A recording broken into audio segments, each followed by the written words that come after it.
Cotton Mather died on February 13th, 1728.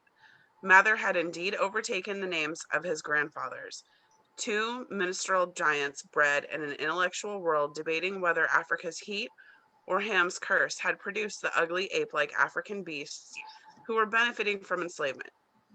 He led the way, producing the racist ideas of Christianity, simultaneously subduing and uplifting the enslaved African.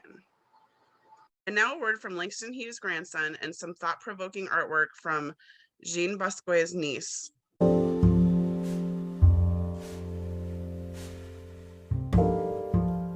The puzzle piece that just doesn't fit, doesn't match the picture on the box, and yet still, here it is, the puzzle piece.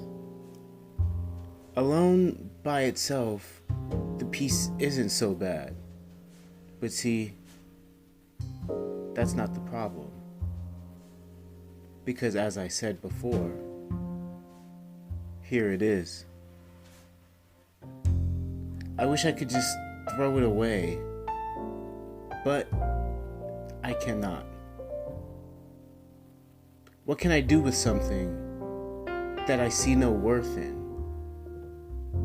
and I can't remove?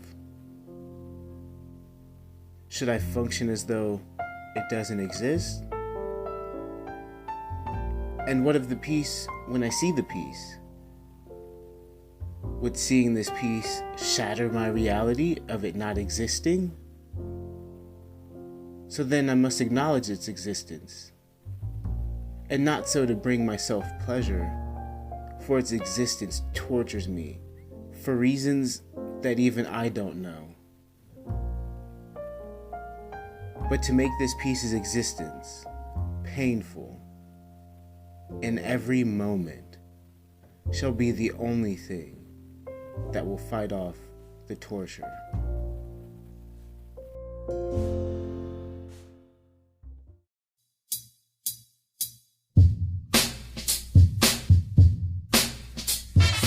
Welcome to the What's Up with America podcast. Today our guests include Dr. Angela Davis, Leona Africanus, Black Power activist, Dr. Martin Luther King, Black Girl Magic, Frances Gill, and Barbara Smith. Panelists, talk to us about racism. In your experience as an activist, what are some of the most effective methods used to combat racism? We must fight the raging fires of racism with the cool winds of compassion. We can't afford to let the evils of white supremacy corrupt our souls. As Black people, we must look at ourselves through our own eyes.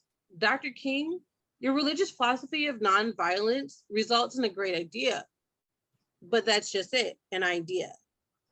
The results of the process that you have going right now are harmless and cause an ineffective protest. We have to trash all that deep-rooted assimilationist white standards imposed on us. Then where do we go from here? You may not believe in my methods, but I want you to know that we as a people will get to the promised land. Angela said the Birmingham church bombing is an example of the whole ruling class in this country. By being guilty of racism, they're also guilty of the murder of those little girls. Yes, that's why racism must be attacked by any means necessary. I am fascinated by Malcolm X's description of the way Black people have internalized the racial inferiority thrust upon us by a white supremacist society. To quote Malcolm X, I am for the truth, no matter who tells it. I am for justice, no matter who it is, for or against. I am a human being first and foremost. And as such, I'm for whoever and whatever humanity as a whole. I agree. Colored people all over the world must rise up and demand our basic human rights. I do believe desegregation has primarily benefited Black elites, leaving millions wallowing in wretched poverty. What powerful words, Dr. King. We'll continue this conversation after a word from our sponsor. Are you tired of obnoxious Negro hair blocking your movie screen? Are those unruly neighbors dropping your property value? Wait a minute, what? Your child make any new friends? Yo, is anybody here? So, your community might be suffering from the Negro migration? What kind of what? Contact your local government officials so we can upload our American way of life. Who Ain't approved no this? Okay, way yeah, this this needs supposed to be- this needs to no. be scrapped. They don't Oh need my to sponsor God. this. Yeah, I don't know. So out of pocket.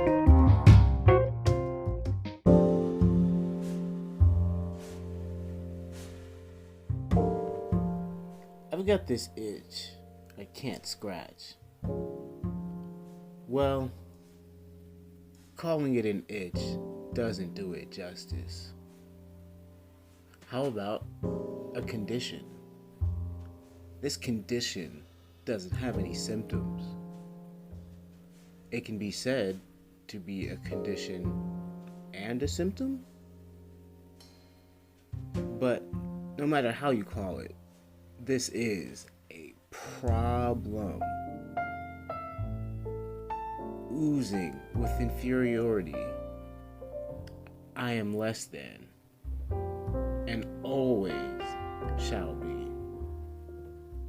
This blackness, as the night sky, serves me no purpose, hinders me at every step. My best efforts pose no benefit.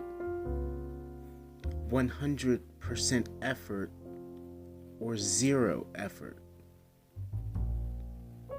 This black disease plagues this great country, and I am a part of it. The birthright of the white man, power, and I desire that. But this, my birthright, is a curse. For blackness equals pain.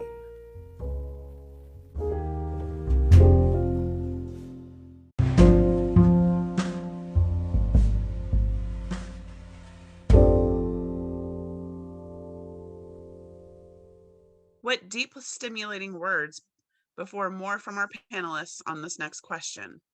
Describe the impact not having Black studies in colleges and universities has on Black students. In 1975, after my acquittal, I returned to academia, and the same ideas persisted. Segregationists were still imagining genetic differences between the races, and assimilationists were still trying to ascertain why their only hope for Black uplift, integration, had failed. As long as racism and political repression keep human beings behind bars, none of us are free from racist ideas. Concerning Africa and Africans, there is no nation under heaven more prone to being utterly destitute of the use of reason, of extremities of wit, and of all arts. Africans behave themselves as if they continuously lived in the forest with wild beasts. Anything concerning or created by Black people, ran by Black people, and filled with Black people is just What the fuck? Okay, inferior. look, we're searching for perspective in the curriculum, and we just do not see it. The focus in our classrooms is almost exclusively white and almost never Black, which alienates us. Racist ideas not only justify discrimination against Black people, wow. but justify discrimination against Black establishments and against ideas promoted by the Black activists, such as Black studies. You know what? Are you a sheep? The fact that we're parading this woke thought of critical race theory is super problematic for the Black community. Dissatisfaction among these students with historical and cultural roots, which are not white and European, is inevitable, which isn't surprising because educational institutions were not created with the Black student in mind. Just another excuse. Well, in Southern California, the lack of Black studies pushed us into activism. We built the SNCC, BSUs, and took over student governments, requesting and demanding and anti-racist and relevant education at both historically Black or historically white colleges. Like I said before, Black people are their own enemy. You brought up the SNCC, and I mean, it failed, and it wasn't at the hands of the white man. I mean, come on, the fact that Black people scream everything is systematic oppression, it's just another excuse and them not taking ownership. We are teaching Black children that they don't have to work as hard because affirmative action or whatever is going to save them. I mean, like I said, these ideas are the true enemy of the Black community. It may be true to an extent that the SNCC failed. It's only because white supremacy has limited the resources and opportunity of our people. And we feel the need to steal and fight amongst ourselves because historically speaking, we haven't had the opportunities. Look at Willie Lynch and the damage he caused. The government follows his ideas, so every time we build an organization, they plant a Judas that triggers the inherent coaching we get from Lynch's rhetoric. And in the SNCC's case, it was gender infighting, that age-old teaching that men are inferior if a Black woman rises. When the truth of the matter is, we as a Black people are so much stronger when we're still with them. And it's double jeopardy to be Black and a female. Since the advent of Black power, Black men are maintaining that they have been castrated by society, but that Black women somehow escape persecution? Actually, the Black woman in America can justly be described as the slave of a slave, a victim of the double jeopardy of racial and gender discrimination. What a stirring conversation. We'll be right back after a word from our sponsor. Are you tired of lying and trying to hide your real self?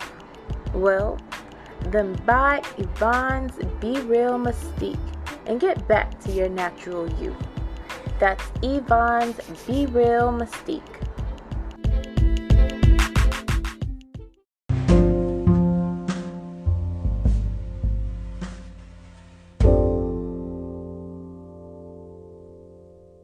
And our last question, how has religion affected racist ideas? The greatest gift that colonization gave to African Americans is the opportunity to live in this country and no longer have to be savages that didn't understand the difference between, the light and the dark. We didn't have Christianity or God or Jesus or any of those things in the jungle, but Europeans gave us this. They saved our souls from hell. I mean, really, they saved us from ourselves. So you're saying that they saved us by putting us in chains, literal chains, that allowed and justified them to strip us away from our families and then to rape and beat us? They weren't saving our souls, honey. They were trying to break our souls to bend us to their will. How can you sit and say it was a gift they were trying to give when they turn around and use a Black church that celebrates this so-called religion to bomb? Excuse me, moderator. Killing 4 Black girls in Birmingham. Excuse me, panelists. What is this? Everyone, I just received some startling news. Today, April 21st, 2021, Derek Chauvin has been found guilty of the murder of George. Yes. All right. Okay. About time. Wow. Yeah. There's more. Just hours after the verdict, a Columbus police officer shot a 16-year-old Black girl. Oh my God. God. One thing is another. Oh,